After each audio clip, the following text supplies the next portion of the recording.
Yeah. How long ago did you find him, Stacey? As soon as I pulled into the park, I saw his truck. As soon as I pulled down, I could see him laying on the ground. And I stopped my car, and I jumped out, and I ran around. As soon as I saw him, I called 911. Valentine's Day, a day for people to celebrate love and show appreciation for their significant other. Most people honor this day by exchanging gifts, eating out at a fancy restaurant, or going on a spontaneous getaway. This is exactly how 46-year-old Richard Schoeck expected to spend his evening by meeting his wife Stacey at a secluded park in the dead of night. Intending to give each other presents before heading on a romantic trip, the last thing Richard expected was to be brutally shot to death by an unknown assailant. This is the story of Stacey Schoeck. Before we start, we would like to send our sincere condolences to the family of Richard Schoeck, who fell victim to the abominable acts described in this case. Stacey Schoeck was born on August 19, 1971 in Florida. Her mother, Raina Morgan, was a single parent for most of Stacey's childhood, as her father had died when she was very young. Her family moved around a lot, but she managed to get her secondary school diploma at Shiloh High School in 1989. This is where she met her first husband during her senior year. They would get married shortly after graduation. Unfortunately, this marriage wouldn't last long, and they would file for divorce only 2 years later. When Stacey was 20 years old, she met another man who would come to be her second husband. They would have one son together named DJ. He was just a toddler when they got divorced. At this time, Stacey threw herself into her studies and completed a degree in psychology and nursing from the University of Florida in 1994. It was 3 years later that she married her third husband. But this would be the shortest union of them all, ending after a mere 6 weeks. Following this breakup, Stacey decided to focus more on herself and her son. She was just dating casually. It was in 1998 that she had her second son, Keith. Stacey then moved to Atlanta, Georgia, and became an administrator at a large hospital. Kevin, Stacey's third son, would be born in 2001 after Stacey met and married her fourth husband. This marriage seemed happy and would last for 5 years. At this time, she and her family moved to the small town of Snellville, where Stacey began working as an administrator at DeKalb County Spinal and Neurosurgery Clinic. The fast-paced environment suited Stacey. She loved what she did.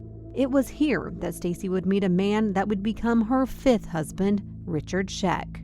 Richard Kevin Schoeck was born on the 25th of June 1963 to parents Edward and Marion Schoeck. Richard was born in Glenridge, New Jersey, but grew up in Snellville, east of Atlanta. After completing high school, Richard enrolled at Auburn University and completed a degree in art. He came to have a great interest in adventure and the outdoors, and was known to love motorbike riding in the Georgia mountains, working as a scout leader, cooking, playing soccer, and most of all, hot air ballooning. Later in life, Richard became a facilities manager for Gwinnett County Medical Building. This is where he met Stacey. At the time, he was 44 and she was 36. This 8-year gap did not deter them, and they began a passionate relationship. Richard and Stacey would start a summer scout camp together, combining their shared love for nature and the outdoors. Richard, not being put off by Stacey's previous 4 marriages, proposed. They eloped in 2007. Richard's family would later remember him as the ultimate problem solver. His niece, Nicole Fillingham, would call him the cool uncle, and his sister Carol would say that Richard would help anybody do anything. Richard would come to legally adopt Stacey's 2 younger sons, Kevin and Keith. They were described as a happy, blended family. Richard was known to really love being a father. He was close to Stacey's sons and loved taking part in their after-school activities and weekend adventures. Sadly, this happy family would soon be torn apart. On the evening of Valentine's Day 2010, Richard met Stacey at her grandparents' house in Cleveland, Georgia. She was visiting them as they were both unwell and receiving 24-hour care.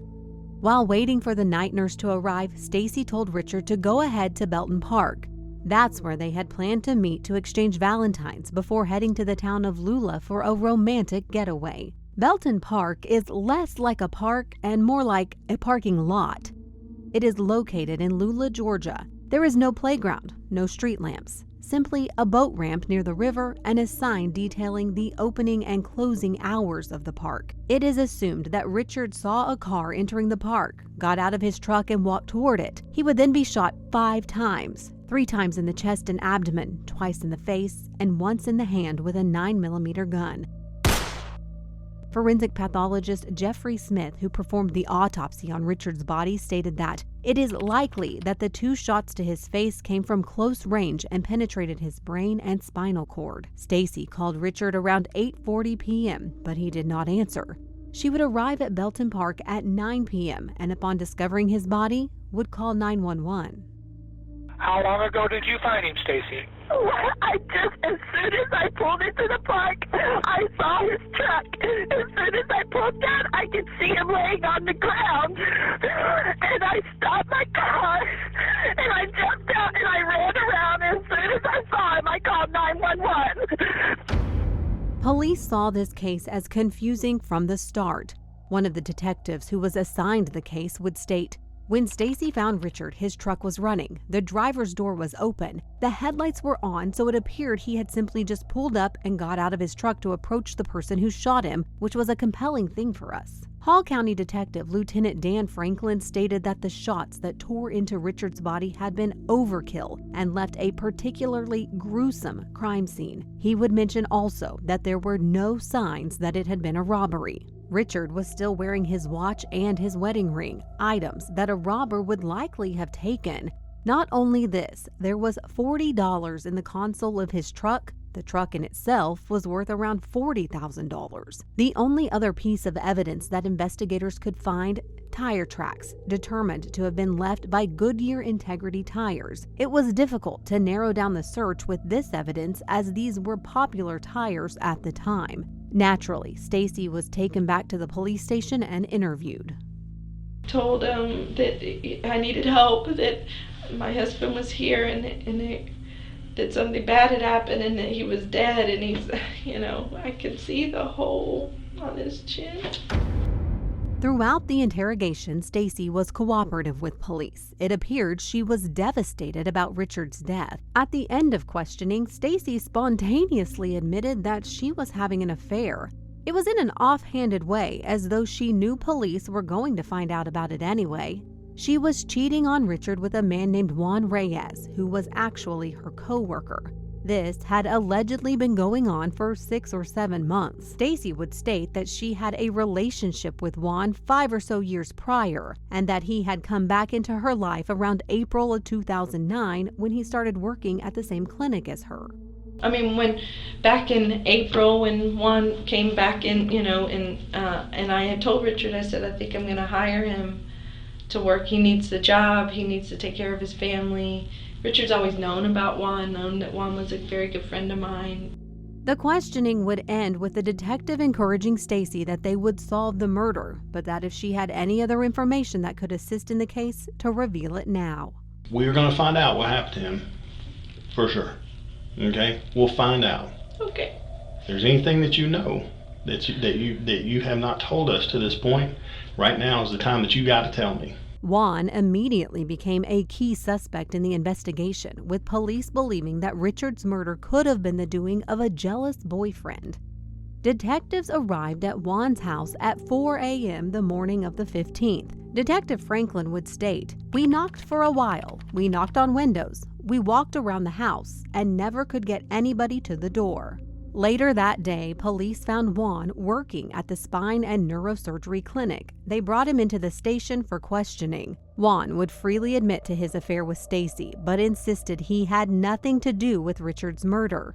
"I don't know what to tell you, man. I was in my bed," he told investigators. Juan would reveal that his relationship with Stacey went beyond simple intimacy. It included Stacey paying for both his truck and phone, as well as allowing him to live in one of her rental properties. Juan offered to take a polygraph test to prove his innocence. The results were inconclusive. However, he was officially cleared as a suspect when his ex-wife, who had been living in his home at the time, confirmed his story, even after she learned he had been having an affair with Stacey. She alleged that they had rented a movie from Blockbuster and stayed over at her parents' house on the evening of February 14th. Since authorities could not find much at the crime scene besides a set of tire marks, they were struggling to build a case and find the culprit behind the heinous murder. Police then heard from Stacey's cousin Connie, who reported that she didn't know where their grandparents' Chevrolet Impala was. She said they had asked Stacey to sell the car and use the money for their medical expenses. Stacey told Connie that she had sold the car for $14,000. However, their grandparents had not received any money. The next big break in the case would come on the 17th of February, when a man from the IT department at the clinic phoned Detective Franklin about Stacey's email. The IT employee had been clearing the junk files from Stacey's email account when he noticed her inbox from the period of Friday, Saturday, and Sunday were already deleted. This weekend was the same weekend that Richard was murdered. Luckily for police, the emails had already been backed up and they were able to get a warrant to search them. After sifting through around 4,000 emails, detectives discovered 2 emails from Stacey to her bank asking that they transfer money to a fellow employee named Lenitra Ross. Police now had another lead and immediately went to talk to Lenitra. She would state that she was renting her home from Stacey and that the money sent to her, which amounted to about $10,000, was for home repairs. While questioning Lenitra, detectives took note of a 2009 Chevrolet Impala parked in the driveway that also happened to have Goodyear Integrity tires. Detective Franklin felt confident that this was the car that had been used in the murder of Richard. In order to gather more evidence, police got permission to search Stacey's phone. They found that Stacey and Lenitra had been texting on Valentine's Day evening, and prior to this, they had talked on the phone and texted each other about a money transfer. Hall County investigators requested what is called a tower dump. They subpoenaed records from all calls placed in the vicinity of the towers near Belton Bridge Park on the evening of February 14th. They were able to identify a series of calls that night that were between a man named Reginald Coleman to Lenitra and then from Lenitra to Stacey. Investigators identified Reginald as a personal trainer who also went by the name Mr. Results. He offered workouts at the medical center Stacey and Lenitra worked at and was also the father of Lenitra's 5-year-old son. It was discovered that of the thousands of calls Reginald had made since the beginning of January 2010, the only call he made using that tower near Belton Bridge Park was to Lenitra. The call in question was made at 8:40 on Valentine's Day evening, around the time that detectives think Richard was murdered. This matched up with the time Stacey called Richard shortly before she dialed 911. Police also obtained records from Reggie and Lenitra's phones. They discovered that the trio had been texting for weeks leading up to the murder. They also discovered a life insurance policy that Stacey had taken out on Richard just a few weeks prior to his death. This policy amounted to $560,000. This was enough evidence to have Stacey, Lenitra, and Reggie arrested, and so began what detectives would call Operation Tangled Web. Investigators dubbed it this because synchronizing the arrests of the 3 was going to be difficult. It had to be done in a way so that they would not be able to tip each other off. Police had to execute 7 search warrants in 4 different counties and conduct 3 arrests all in one day. On the 25th of May 2010, Reggie was arrested first, then Lenitra at a traffic stop, and finally Stacey at her office.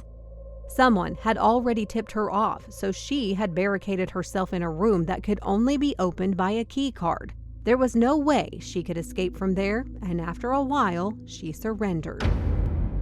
All 3 were interviewed separately back at the station. Lenitra maintained that she was an innocent bystander and didn't have anything to do with the murder. Reggie would deny everything. So the police tried a different tactic with Stacey. They said that Reggie and Lenitra had confessed to the murder-for-hire plot, but the police were just unsure of the motive. Stacey fell for it and admitted everything. It all began in early January of 2010 when Stacey had lunch with Lenitra at a Noonan Mexican restaurant. Stacey told Lenitra that she believed Richard had been molesting her middle son Keith and that she wanted him killed for it. Lenitra said that her son's father, Reggie, did work like that on the side and could take care of it. On January 18th, Stacey met with Lenitra's on-again, off-again boyfriend Reggie and asked him to kill Richard.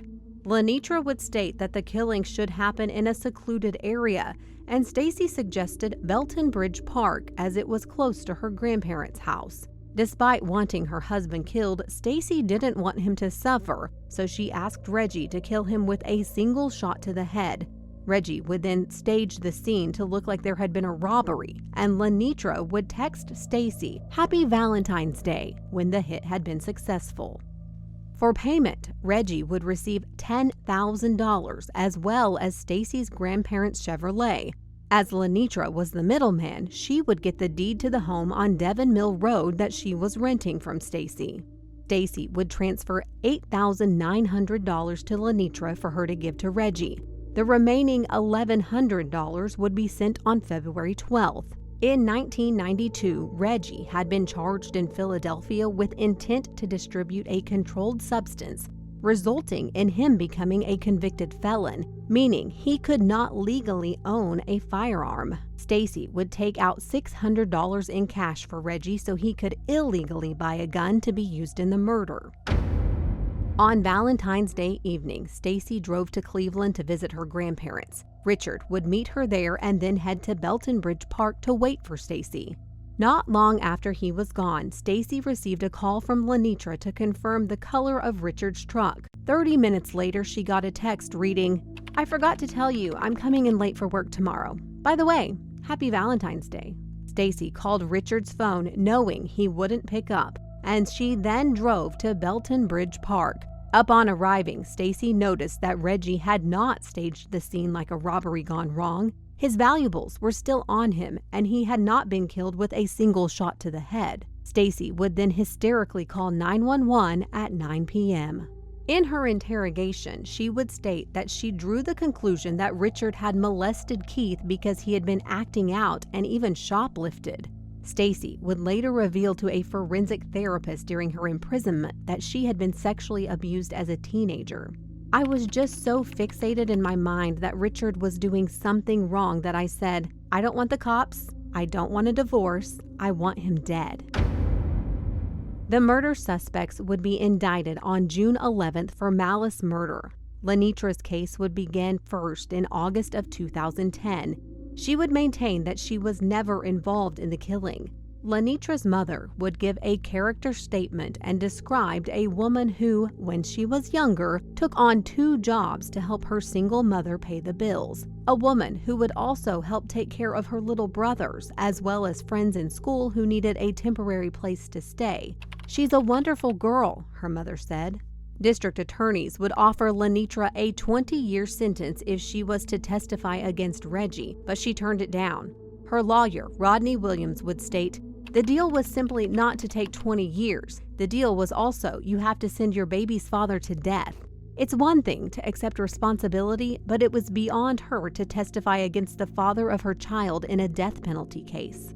The judge would state, "Ross helped, encouraged, advised, hired, counseled, and procured the murder of Richard Schoeck, and handed down a sentence of life without parole for acting as the go-between." Reggie Coleman would plead guilty to the murder of Richard Schoeck, as well as to possession of a firearm during the commission of a crime and possession of a firearm by a convicted felon. The state was earlier seeking the death penalty against Reggie, which likely would have occurred if Lenitra had testified against him. In December 2012, Stacey pleaded guilty to murder malice with forethought. Her one defense in court was claiming that Richard had molested one of her sons, a defense that would later be proven wrong when her son would provide evidence and speak of how much he missed Daddy Richard. While Superior Court Judge Jason J. Deal said he had no doubt that Stacey was molested as a child, he emphasized the sordidly premeditated nature of the crime when handing down his sentence. This wasn't a spur-of-the-moment, heat-of-the-moment crime. It was very, very premeditated, he said. Stacey would agree to testify against her co-accused in court in order to avoid the death penalty. She was sentenced to life without parole and would state that she is relieved that justice has been done for Richard. Thanks for watching. Don't forget to comment, like, and subscribe. See you next time.